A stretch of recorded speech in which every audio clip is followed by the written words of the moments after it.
Yan o, bali tinanggal po natin yung kanyang air cleaner housing now. Yan.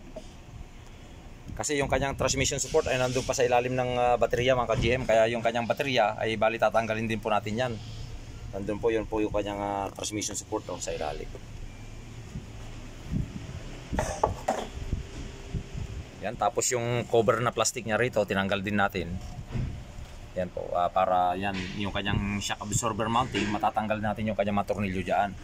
Para mapalitan natin ng shocks. Yan. Yan po, medyo talagang pagka ganito po yung ating mga gagawin ay medyo matagal-tagal po yung paggawa natin dito kasi yan, daming tatanggalin, daming babaklasin. Yan, ito yung kanyang engine support. So ayan po mga ka-GM, kung mapapansin po ninyo yung kanyang transmission support yan biyak na siya mga ka-GM. Humiwalay na yung kanyang rubber dun sa kanyang tinutornilyahan dito. Kaya ma-vibration po yan pagka nag-shifting po kayo ng kanyang reverse or drive. Yan. Kaya kailangan po natin palitan yan. Bali tinanggal po natin lahat dito, yung kanyang cover sa baterya, yung housing sa baterya. So ayan po, naikabit na po natin yung kanyang transmission support Ito, isa lang yung tornilyo na dito sa 18mm yung kanyang bolt diyan. Tapos 4 dito sa kanyang pinaka bracket sa gilid. Yan, kung makikita po ninyo mga ka-GM ito yung kanyang lumang transmission support Yan, basag na sa talaga siya. Humiwalay na yung kanyang rubber dun sa kanyang pinaka bakal. Yan siya Tapos ito yung kanyang bracket, yan. Sa pinaka base ng battery.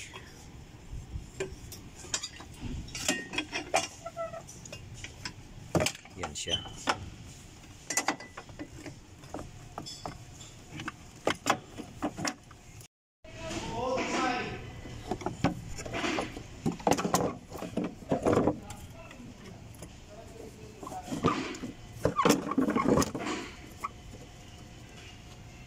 Yan yung kanyang lagayan ng baterya, yung housing ng baterya.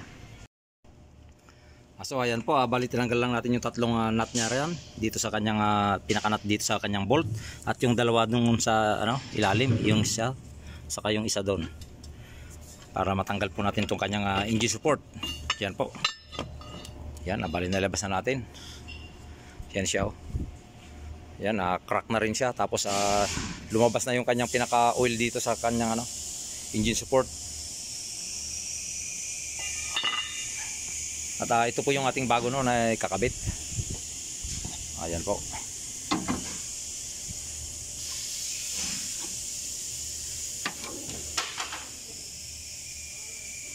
Yan, at tapos lilinisan na lang yun pagka na kumpleto natin.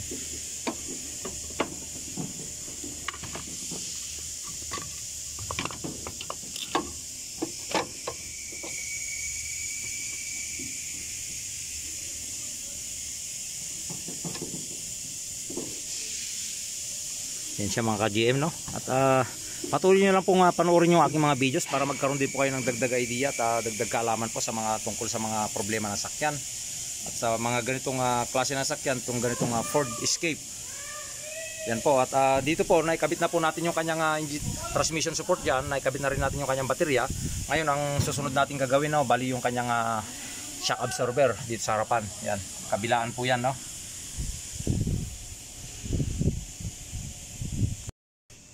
Pagtanggal po natin ng kanyang engine support ay ginamitan po natin ng crocodile jack. Yan po yung ginamit natin crocodile jack. Yan nasa ilalim. Yan po, para hindi po bumagsak yung kanyang makina Yan po, ganun lang po yung ating ginagawa rito. Pagpalit ng engine support saka transmission support, kailangan may jack, crocodile jack po tayo na gamit para po safety yung ating paggawa. So ayan, bali nakikita na natin yung kanyang mga bolt dyan, yung kanyang nut. Bali kakabit na lang po natin yung kanyang cover dito sa engine cover sa ibabaw. Yan, bali nakalagay lang po siya dun sa pinaka-stud nya dyan.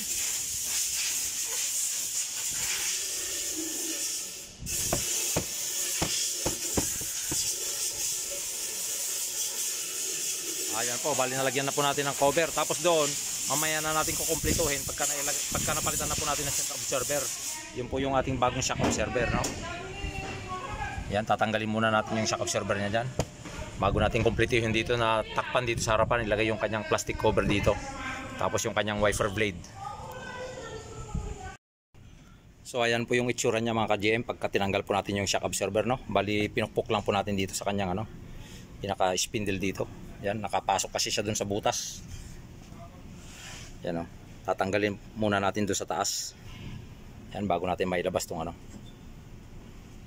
Yan po, tapos papalitan din natin siya ng ano, axle shaft dito. Yan po, assembly dito sa kaliwa. Kasi sira yung ano niya dyan, sira yung rubber niya. Tapos maingay yung ano niya rito, yung CB joint niya dyan. Kaya papalitan na lang natin ng assembly. Kasi yun po yung binili ng customer natin, no? Ito siya. Tapos yan pa yung shock niyang bago. So ayan po mga ka-GM, no? Kaya po pinalitan na natin ng bagong shock absorber. Yan po, saka yung kanyang stabilizer link. Yan, bago na rin yan.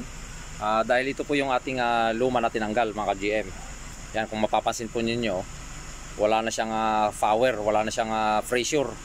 Kasi nag-leak na siya ng ano, yung kanyang langis sa loob ay nag-leak na siya. Kaya yan po, maingay po yan mga ka-GM pagka yung mga hams, saka yung pagka tumatakbo siya, parang nangangabayo po yung ating sasakyan dito sa ating customer, no? Yan po yung dahilan kaya ano, pinalitan po natin. Wala na siyang control. Yan po, at saka yung kanyang engine support ay napalitan na rin natin, na kompleto na natin siya. Bali kakabit na lang natin itong kanyang gulong dito. Tapos ayos na yan mga ka-GM. Yan po, wag po sanang kalimutan na paki-like and subscribe yung aking YouTube channel at pakipindot na rin po yung notification bell. Like and share lang po mga ka-GM sa ating mga videos para marami po tayong matutulungan at marami pong makapanood sa ating mga video, no?